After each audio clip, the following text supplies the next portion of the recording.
Bien bonjour à tous, bienvenue dans notre petit jardin laboratoire. Alors je vous présente le maître des lieux, le chouka qui me pose pas mal de dégâts dans ce petit jardin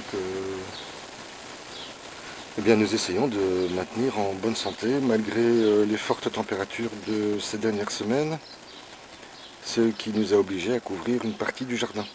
Alors je me propose avec vous de faire un petit tour après un mois d'absence et de vous montrer l'évolution de ce jardin.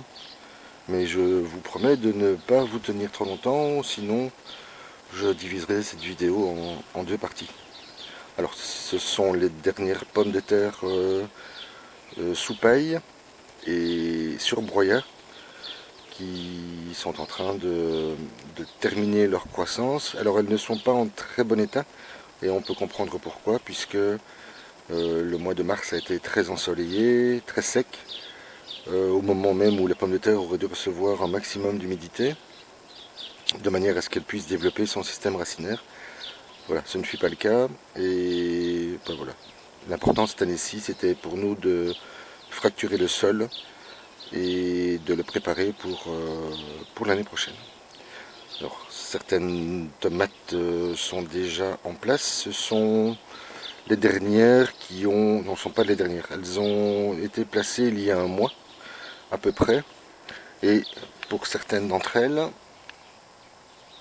sur certaines d'entre elles, les premières tomates commencent à apparaître.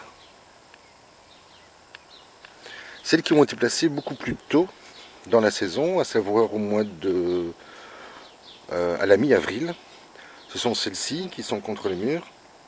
Alors je ne vous parle pas de ces 5 derniers plants, mais plutôt de ceux-là que j'avais protégés contre le gel des seins de glace à l'aide de la paille. Donc j'avais entouré les plants de paille en prenant garde de ne pas trop la tasser, de manière à ce que la chaleur résiduelle du mur, mais également du sol, puisse bien protéger les plants. Et apparemment, eh bien, ils ont été relativement bien protégés. Vous voyez que les plants sont sains et les premières tomates apparaissent également. Alors j'y ai fixé, j'avais récupéré de vieilles attaches métalliques que j'ai peint, sur lesquelles j'ai fixé un câble et j'y ai placé des suspentes.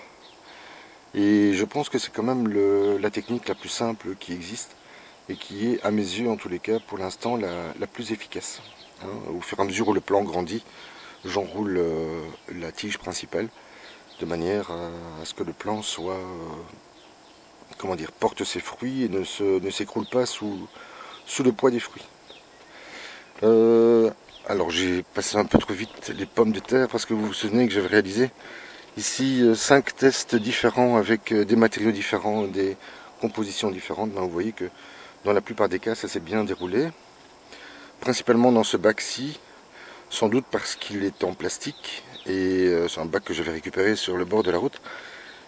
Il est troué d'un côté, j'ai placé un grillage, j'ai placé une quarantaine de tomates germées, de pommes de terre germées, et sans doute que le plastique concentre un peu plus la chaleur qu'ont besoin les pommes de terre pour croître dans de bonnes conditions. Vous voyez que le résultat est plutôt satisfaisant. Enfin, nous les démontrons ensemble lorsqu'elles seront après leur germination, hein. Une fois qu'elles auront fleuri, j'attendrai entre 15 et 25 jours pour pouvoir démonter ces structures. Nous observerons ensemble le résultat. J'observe déjà dans cette tour-ci que j'ai très certainement tassé un peu trop la paille. Et donc ça a empêché les jeunes plantules de sortir. Bon, voilà. C'est encore une expérience cette année-ci. Nous verrons l'année prochaine si on peut la reproduire ou pas. Alors j'ai à peu près une centaine de plants de pommes de terre, de tomates pardon, et à peu près une quarantaine de variétés différentes. Je teste cette année-ci de nouvelles variétés. Ce sont les graines que j'ai collectées au fur et à mesure du temps. Et voilà, on aura l'occasion d'en reparler plus tard. Vous voyez que les pommes de terre ici sont magnifiques. Pommes de terre sur fumier et sur broyat, sous paille, et le résultat est plutôt satisfaisant. Pardon, j'ai eu une dizaine de doryphores en à peu près 3 semaines, et je dois dire que c'est très satisfaisant, parce qu'en se levant comme ça le matin, à 5 heures du matin, comme c'est encore le cas aujourd'hui, et c'est comme ça le cas depuis un mois, puis on a l'occasion d'éviter les débordements et les attaques dues aux insectes.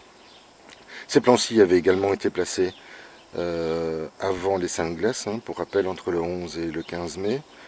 Eh bien, le résultat est plutôt satisfaisant. J'ai des soucis avec les poivrons et les tagettes qui se font régulièrement dévorer par les oiseaux, les limaces, les escargots.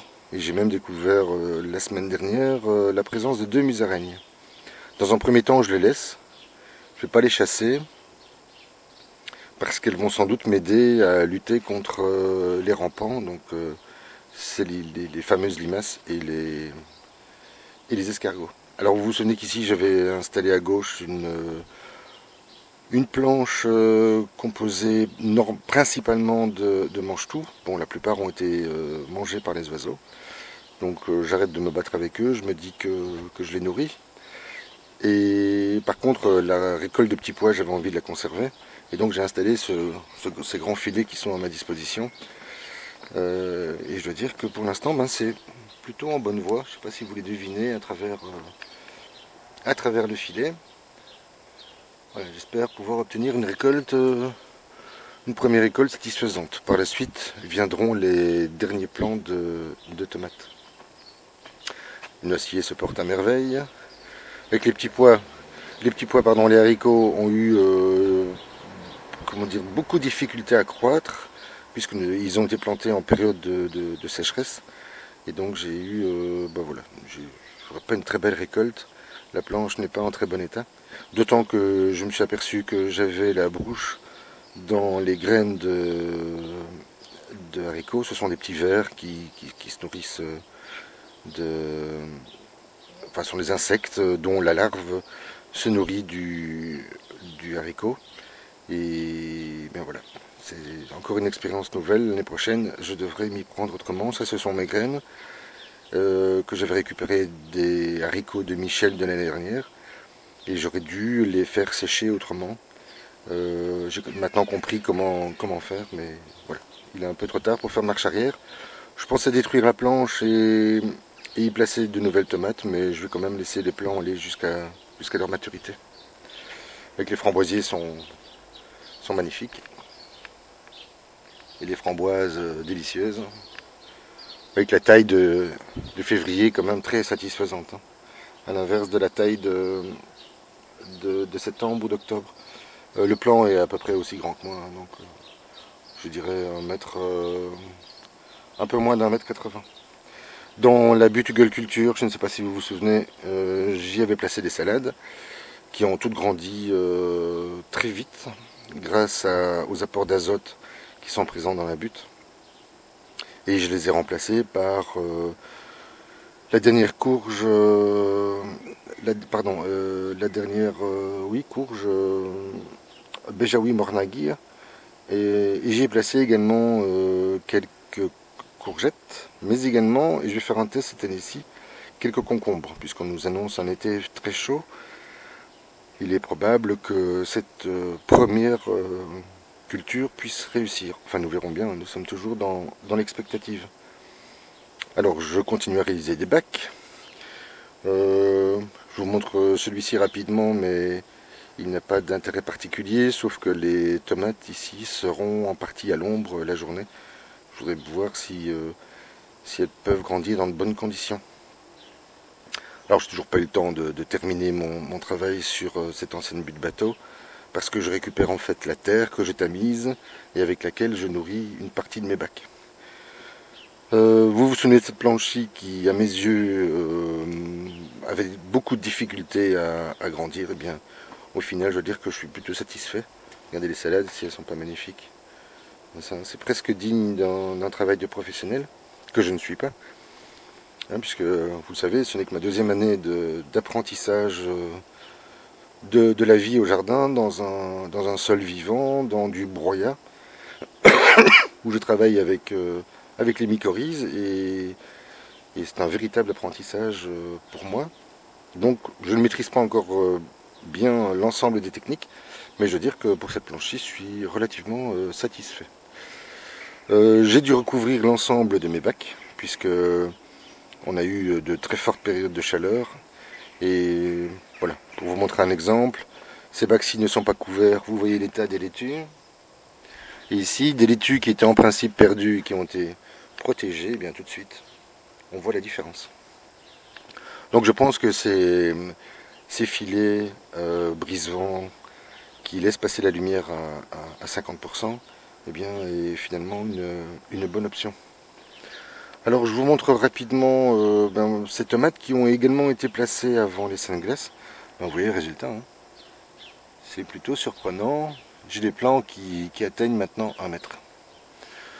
Et pour terminer cette première partie de vidéo, puisque je vais sans doute, je vous présenterai sans doute le jardin en 2 étapes, hein, pour ne pas vous tenir trop longtemps.